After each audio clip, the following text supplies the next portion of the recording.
Assalamualaikum warahmatullahi wabarakatuh. Alhamdulillah hari ini kita bisa bertatap maya kembali secara sinkronus pada mata kuliah statistika. Semoga semuanya selalu dalam keadaan sehat walafiat. Baik, untuk pertemuan kali ini kita akan membahas tentang dispersi atau ukuran penyebaran data. Nah, kenapa ada istilah dispersi? Padahal dispersi ini ada sebagian kecil dari ukuran penyebaran data. Baik, minggu lalu di pertemuan sebelumnya kita sudah membahas tentang ukuran pemusatan data seperti min, median, dan modus. Nah, hari ini kita akan membahas tentang ukuran penyebaran data. Target pembelajaran hari ini adalah mahasiswa mampu menjelaskan, menganalisis, dan melakukan perhitungan mengenai berbagai macam ukuran penyebaran data. Untuk yang pertama, apa sih yang dimaksud dengan simpangan? Nah, banyak sekali pengertian simpangan itu macam-macam sekali ya. Kalau saya ilustrasikan seperti ini. Nah, di sini saya punya ilustrasi gambar apa ini? Nah, mungkin banyak yang mengatakan ini adalah gambar jalan raya. Oke, ini ilustrasi jalan raya. Nah, di sini kalau kita naik motor misal, kalau arahnya ke sana, kalau orang naik motor berarti yang benar kan harusnya di sini. Nah, tapi ada juga kan orang yang menyimpang itu sepeda motoran, naik sepeda motor, dia posisinya di sini. Ada yang naik sepeda motor posisinya di sini. Ada yang di sini. Nah, macam-macam kan. Nah, di sini nanti kita hitung semua ukuran orang-orang yang menyimpang. Nah, itu kalau istilah gampangnya seperti itu. Apa sih simpangan itu? Nah, untuk memahami secara induktif ya. Di sini ada variability. Yang pertama, Budi lulus SMA dengan nilai rata-rata 8. Nah, Budi lulus SMA dengan nilai rata-rata 8. Kemudian yang kedua, rata-rata upah karyawan PT KT sebesar 2 juta rupiah. Rata-rata upah karyawan PT KT sebesar 2 juta rupiah. Yang ketiga, jarak kota A dan B sekitar 120 km. Nah, dari sini ini ada banyak sekali variabilitas di sini. Rata-rata 8 berarti kan bukan berarti nilainya pasti 8. Rata-rata upah karyawannya sebesar 2 juta kan belum tentu semuanya 2 juta. Jarak kota A dan B sekitar 120 km. Nah, sekitar itu berapa? Nah, sekelompok nilai dengan kata di sekitar, nilai sesungguhnya itu kan bisa sama, bisa lebih kecil, juga bisa lebih besar. Nah, semua inilah yang disebut dengan variasi atau dispersi. Nah, di sini contoh yang lain dari 3 kelompok nilai diketahui datanya sebagai berikut. Kelompok 1 nilainya 50, 50, 50, 50, 50. Kelompok kedua 70, 60, 50, 40, 30. Kelompok 3 90, 70, 50, 30, 10. Nah, kelompok mana yang dianggap lebih baik? Nah, ini kan macam-macam. Indikator lebih baik itu yang seperti apa? Apakah yang lulus banyak? Ataukah yang tingkat kecerdasannya seimbang? Atau yang variabilitasnya tinggi? Dan macam-macam. Jadi kelompok mana yang lebih baik itu variatif juga. Nah, kelompok 1 rata-ratanya kalau kita hitung adalah 50. Kelompok 2 rata-ratanya juga 50. Kelompok 3 rata-ratanya juga 50. Nah, jadi kalau kita hanya diberikan data seperti ini, ada kelompok yang nilai rata-ratanya 50. Kemudian apakah kelompok itu kemudian nilainya sama semua? Kan tidak. Jadi macam-macam kan. Ada yang kembar semua, ada yang sedikit variatif, ada yang sangat variatif. Nah, disitulah tingkat variabilitasnya perlu kita hitung. Jadi nanti tujuannya variabilitas atau variance itu untuk menunjukkan seberapa ragam data tersebut. Dispersi sendiri adalah ukuran penyebaran data, penyebaran dari suatu kelompok data terhadap pusat data. Pentingnya yang pertama, untuk menentukan apakah nilai rata-ratanya benar-benar representatif atau tidak. Nah, jadi yang pertama, benar nggak nilai rata-ratanya itu bisa merepresentasikan keseluruhan data. Yang kedua, digunakan untuk perbandingan terhadap variabilitas data. Nah, ini nanti akibatnya itu yang ketiga, membantu pengukuran statistika dasar, misal dalam pengujian hipotesis. Jadi yang pertama, variabilitas data nanti digunakan untuk mengecek antara kelas A dan kelas B itu apakah homogen? Nah, apakah punya tingkat variabilitas yang sama? Jadi kalau dikatakan kelasnya homogen itu bukan berarti kelasnya punya nilai yang sama atau punya rata-rata yang sama, tapi tingkat variabilitasnya itu sama. Sehingga nanti ini digunakan kalau memang mereka homogen, nanti bisa digunakan dalam bentuk pengujian hipotesis. Jadi di contoh yang pertama tadi kita membahas dispersi. Ada 3 jenis kelompok. Yang pertama adalah kelompok yang nilainya homogen, tidak bervariasi. Itu ada di kelompok 1. Yang kedua adalah nilainya relatif homogen, jadi selisihnya hanya sedikit-sedikit. Nah, tidak begitu bervariasi, itu di kelompok 2. Kemudian yang ketiga sangat bervariasi, itu ada di kelompok 3, jaraknya jauh-jauh. Nah, jadi gambarnya nanti lebih unik. Nanti untuk grafiknya kita akan kembangkan di skewness dan kurtosis, kemiringan dan keruncingan data di pertemuan berikutnya. Nah, jenis-jenis ukuran variasi atau dispersi, yang pertama adalah nilai range atau jangkauan, kemudian simpangan rata-rata, mean deviation, kemudian variance atau ragam, kemudian ada simpangan baku atau standar deviasi. Nilai range itu mengindikasikan jarak antara nilai tertinggi dengan nilai terendah dari sebuah distribusi. Nah, jadi range itu adalah bentuk yang paling sederhana dalam menentukan variabilitas. Jadi kalau kita lihat contoh ini, variabilitasnya mana? Nilai tertinggi dan terendahnya adalah 0. Nah, range-nya adalah 0. Nilai tertingginya 50, terendahnya 50. Yang di sini range-nya berapa? Range-nya hanya 40. Yang di sini range-nya sampai 80. Nah, itu menunjukkan bahwa variabilitasnya tinggi. Keragamannya sangat tinggi.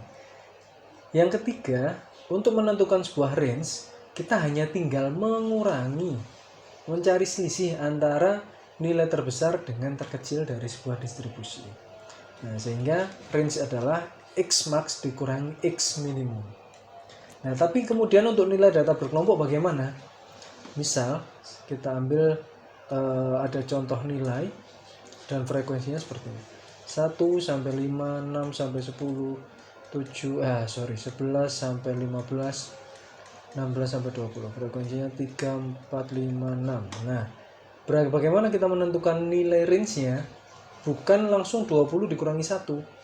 Seperti yang kita bahas di pertemuan sebelumnya, kita kan nggak mungkin bisa menentukan kalau nilai tertingginya 20 dan nilai terendahnya 1, karena ada juga kemungkinan ini nilai terendahnya adalah 3, ini nilai tertingginya adalah 18, kan macam-macam. Karena nilainya berdistribusi tunggal yang kemudian dirubah menjadi distribusi frekuensi per kelompok. Jadi untuk mewakili data-data tersebut, kita ambil nilai tengahnya, XI-nya. 1 sampai 5, 3, 6 sampai 10, 8. 11 sampai 15, 13, 16 sampai 20, titik tengahnya 18. Nah, inilah range yang kita tentukan, sehingga range-nya adalah 18 dikurangi 3 sama dengan 15. Sehingga untuk data berkelompok itu adalah XI maksimum dikurangi XI kelas minimum. Oke. Nah, kemudian kita lanjut ke simpangan rata-rata atau mean deviation. Simpangan rata-rata ini untuk observasi nilai terhadap nilai rata-rata. Jadi seperti yang tadi di awal sudah saya bahas sedikit ya. Nah, ini contoh, ini ada orang naik sepeda motor di sini. Ini kita anggap yang paling benar lah dia itu. Dia itu sebagai X bar. Kemudian di sini ada orang naik motor itu yang ngawur ya. Ada di sebelah kiri, ada di sebelah kanan, macam-macam. Dia jaraknya dengan ini 3 meter, ini jaraknya 2 meter, ini jaraknya dengan garis standar adalah 5 meter. Nah, berarti penyimpangannya berapa? Penyimpangannya 3 meter. Apakah ini negatif? Tidak. Kalau kita hitung pun pakai penggaris di jalan raya nyata, nilainya kan pasti positif. Sehingga ini adalah XI yang pertama, ini XI yang kedua, ini XI yang ketiga, ini XI yang keempat. Jadi dia juga XI, tapi XI ini mewakili nilai X bar. Sehingga kita tinggal menjumlahkan semua. Jaraknya XI dengan rata-rata yang benar itu berapa? Dimutlakkan. Kenapa dimutlakkan? Karena jaraknya tidak ada yang negatif. Kemudian kita jumlahkan semua, baru kita bagi dengan banyak yang kita hitung berapa orang yang menyimpang. Nah, ilustrasinya seperti itu. Oke, saya hapus ya. Ilustrasinya seperti itu. Itu kalau kita bisa ajarkan ke siswa untuk memahami tentang simpangan rata-rata. Nah, jadi rumus simpangan rata-rata adalah sigma dari xi dikurangi x bar per n. Nah, untuk data berkelompok, kita tinggal mengalihkan dengan frekuensinya. Oke, jadi berapa banyak sih orang yang menyimpang di titik itu dikurangi dengan nilai sebenarnya. Oke, kemudian ada standar deviasi. Standar deviasi dan varians ini merupakan salah satu teknik statistika yang digunakan untuk menjelaskan homogenitas berkelompok. Nah, ini penting sekali nanti digunakan untuk PTK. Jadi varians itu merupakan jumlah kuadrat semua deviasi, semua simpangan, nilai-nilai individual terhadap rata-rata kelompok. Sedangkan akar dari varians disebut dengan standar deviasi atau simpangan baku. Nah, standar deviasi dan varians itu merupakan variasi sebaran data. Semakin kecil nilai sebarannya, berarti variasi nilai data makin sama. Nah, jadi semakin kecil nilai variansnya, maka kelompok tersebut dikatakan homogen. Jadi mohon tidak salah lagi, yang dimaksud homogen itu bukan sama nilainya, bukan sama rata-ratanya, tapi variansinya sama. Nah, di sini ada beberapa rumus. Kalau kita dalam penelitian tingkat besar, kita harus bedakan antara populasi dan sampel. Jadi kalau populasi, kita menggunakan tau. Tau kuadrat sama dengan sigma dari xi min mu, mu itu rata-rata, kuadrat per n. N-nya adalah jumlah data. Maksud saya banyak data. Banyak datum. Nah, sama halnya dengan rumus kedua, jadi kita bisa menggunakan dua rumus. Bisa tau kuadrat yang pertama, bisa menggunakan tau kuadrat yang kedua. Apakah hasilnya sama? Sama. Kemudian, yang sering terjadi di sekolah adalah kita menggunakan rumus untuk sampel. N-1. Nah, tetapi di sekolah kita tidak pernah mengenal menggunakan rumus N-1. Kenapa? Karena semua soal dianggap sebagai bentuk populasi.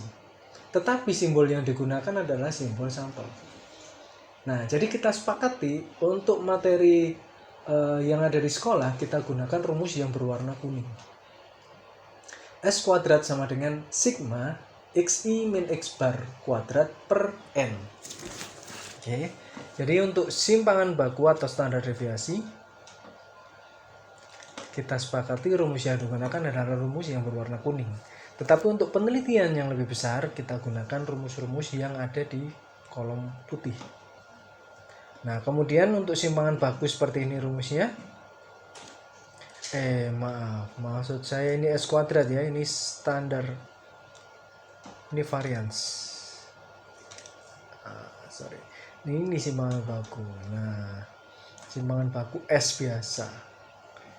Jadi bentuknya akar, tapi kalau varians itu bentuknya dikuadratkan, jadi akarnya hilang. Nah, kemudian untuk standar deviasi dan ragam yang data berkelompok, kita tinggal tambahkan F-nya di situ. Oke, nanti kalau belum masuk contoh soal biasanya agak sedikit susah untuk dipahami ya. Ya, untuk standar deviasi dan ragam, kita bisa hitung dengan cara coding. Cara codingnya adalah kita tentukan dulu codingnya yang mana. Seperti kita menentukan rata-rata dengan coding yang kemarin, dengan simpangan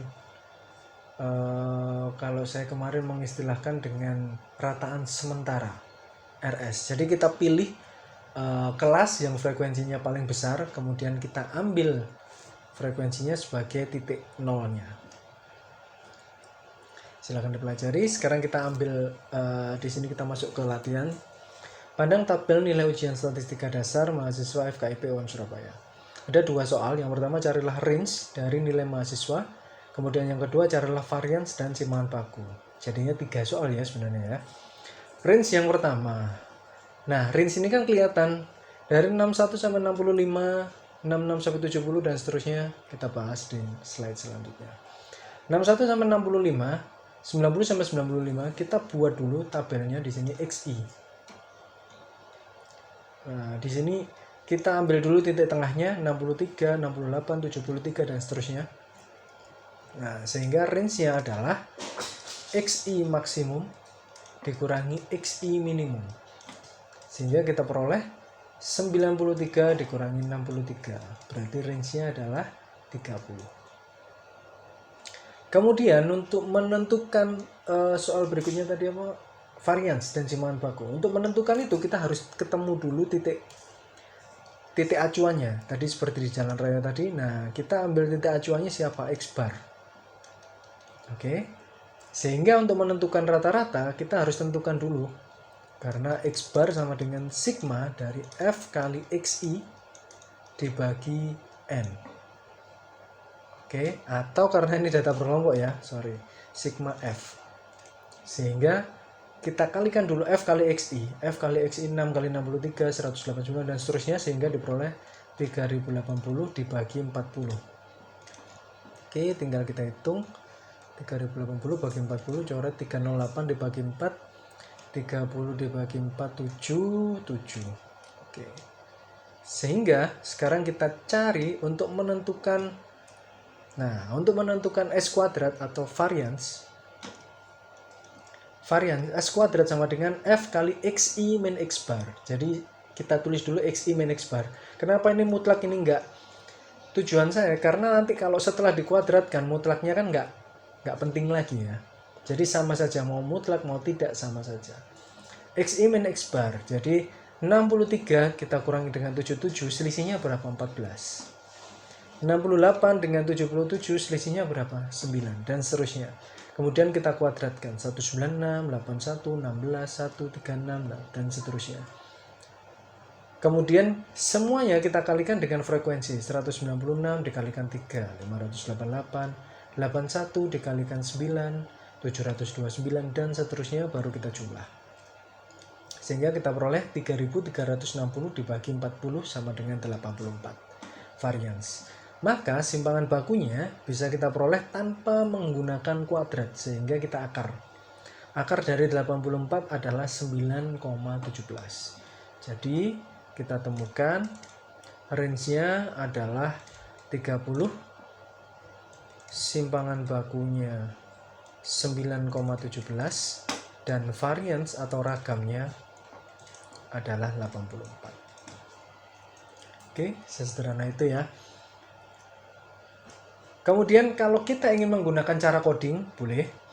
Jadi cara coding seperti yang dijelaskan tadi, frekuensinya kita ambil yang terbesar, 10. Nah ini kita ambil coding kunci di sini, 0. Jadi naik negatif 1, kemudian negatif 2. Kalau turun 1, 2, ditambah 1, tambah 1 gitu ya.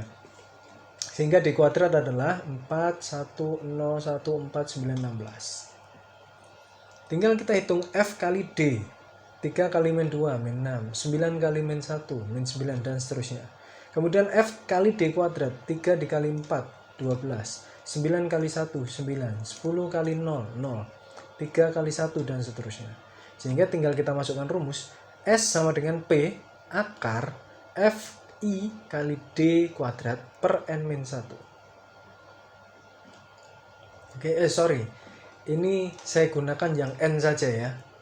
Bukan yang N-1 karena tadi sudah kita sepakati kita menggunakan yang N. Ini rumus yang di atas tadi masih tercopy. Jadi bukan N-1 tapi kita gunakan N. Karena untuk N-1 itu kita gunakan untuk yang populasi yang penelitiannya lebih besar. Jadi F kali D kuadrat 160 dibagi 40. Dikurangi FD per N kuadrat. 32 per 40 kuadrat. Hasilnya 4 dikurangi 0,64 akar 3,36. P ini adalah panjang kelas 61 sampai 65, panjangnya 5. 5 dikali akar 3,36 hasilnya 9,17. Kemudian untuk S kuadrat, untuk S kuadratnya adalah 9,17 kuadrat. Nah, jadi hasilnya akan sama dengan yang tadi. variansia ketemu 84, range-nya 30, simpangan bakunya 9,17. Baik, silakan ditanyakan nanti kalau memang ada hal-hal yang masih belum dipahami, silakan. Kemudian ini kerjakan untuk mengetahui tingkat pemahaman Anda sudah sampai seberapa. Di sini ada satu soal dengan 4 anak soal. Jadi di sini ada data tunggal, kemudian tentukan yang pertama range, yang kedua simpangan rata-rata, yang ketiga variance, yang keempat simpangan baku. Jadi silahkan dikerjakan dengan 2 pilihan. Anda rubah dulu ini ke dalam bentuk data berkelompok. Silahkan. Baru hitung poin 1 sampai 4 atau kerjakan dengan tetap data tunggal seperti tertera. Oke, jadi ada 2 pilihan. Mau saya rubah dulu ke data berkelompok, silahkan. Atau saya ingin tetap ke data tunggal, silahkan. Baik, itu pilihannya. Selamat mempelajari. Kurang lebihnya saya mohon maaf. Semoga bisa dipahami dengan baik. Kurang lebihnya saya mohon maaf. Saya akhiri untuk pengantar dispersi hari ini. Assalamualaikum warahmatullahi wabarakatuh.